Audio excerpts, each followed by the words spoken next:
Okay, yes, it's safe to everyone. The prebiotic is FOS is the food of the good bacteria. Yeah. We have a lot of bacteria in our stomach. It will not interfere in our body system. The prebiotic, which is the FOS, is the food of the good bacteria. Meaning, yan lang talaga ang pagkain na gustong-gusto ng ating probiotic. For the longest time, hindi tayo nagbibigay ng pagkain sa ating bacteria in our stomach. We are only concerned with ourselves, that food that we eat.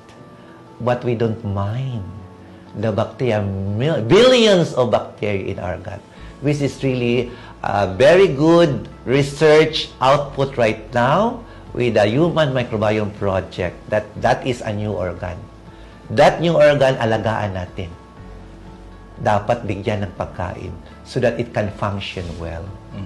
That's why our probiotic is the food of the good bacteria. Dadami ang ating good bacteria. And it is safe for everyone. Ang FOS is safe for everyone. It will not mingle in our body system. It is really the food. Gustong-gusto niya ng bacteria, ng good bacteria. And our probiotic also is basically it is we call it from human gut. Is that what we call that? It is being extracted basically from the human gut. It's not a probiotic from the animal soil. It is really extracted from the human gut.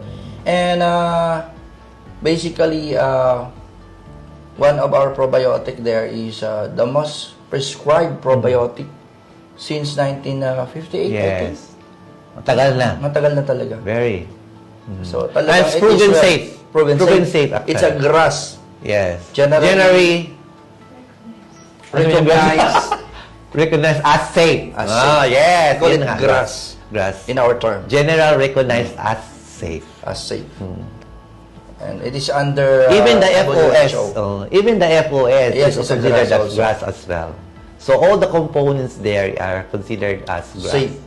Generally recognized Nice. as safe. Safe.